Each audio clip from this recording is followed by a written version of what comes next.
The Freedom Convoy made its way to Ottawa, and it certainly dominated the news cycle. What started as a convoy of truckers opposed to vaccine mandates has morphed into something else entirely and has now become a full-blown partisan debate. Will the convoy have an impact on vaccine mandates or COVID restrictions overall? Or has the negative coverage of the convoy meant that it's all for naught? Joining me to discuss the convoy, its political implications, and to help cut through the noise are political commentator Rowan Czech-Maurice and managing principal of AK Strategies, Anthony Koch. Thank you both for joining me on Counterpoint. Thanks for having us. Yes. So we'll start with you, Rowan. You were at the protest. I think the big question is, what is the core message that the folks brought to Ottawa?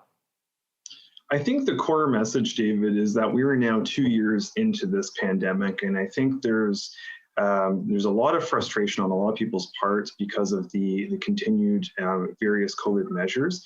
I think what you had is that a lot of this collective frustration, it really came together with the truckers as a catalyst. So you had people from all different walks of life, all different backgrounds, all coming to really just say that we are demanding change and that we want to see a way out of this, and we're not prepared to get together and to resort to action to make this happen.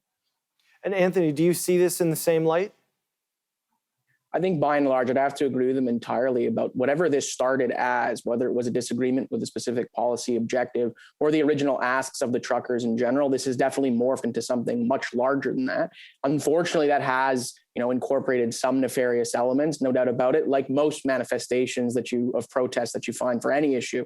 But a lot of people, like I've been discussing with people all this week, that have been very frustrated and have kind of felt alone in some respect over the course of the last 2 years at various points, especially the last couple bit about, man, am I really one of these few crazy people who really thinks that maybe we need to start moving in the direction of a full and permanent reopening?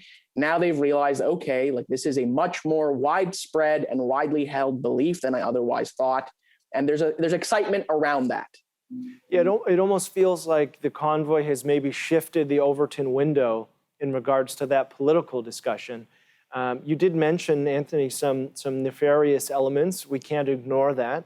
They were kind of widely publicized, I would say, both in the media and on social media. For either of you, do you think that undermines the core message of that frustration? I think it really depends, David, on a number of factors. I think it really depends on what type of media that you're consuming. So for example, one of the things that I've noticed is that social media has just been absolutely inundated with various footage. So whether you're on Instagram, Facebook, Twitter, etc., you're going to see all sorts of different perspectives. So for example, if you're on the ground and if you're getting this footage and pumping it out to social media, it's going to be very, very different, say, from what the mainstream media would put out, which I feel that they really focus on the negative elements, whereas, say, people that are getting the social media footage firsthand, I think that they're also really focusing on a lot of the positive messaging. So for example, I think especially with the youth that are more in tune with social media and perhaps people that would have a distrust of the mainstream media, I think that the positive messages of the Freedom Convoy would really resonate to a much greater extent with that demographic.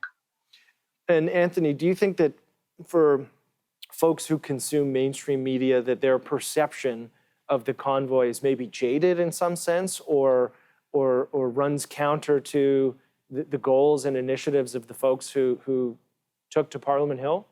So I think it has had a negative impact for a lot of people. I will clarify that statement by saying, though, that a lot of people already had made up their mind about this Freedom Convoy before it happened. Mm-hmm. And then people, this is very often what happens, then they sought out the specific bits of information that verified their position that they were already going to have, regardless of how the Freedom Convoy ended up playing up. And I think that's true on both sides of the debate.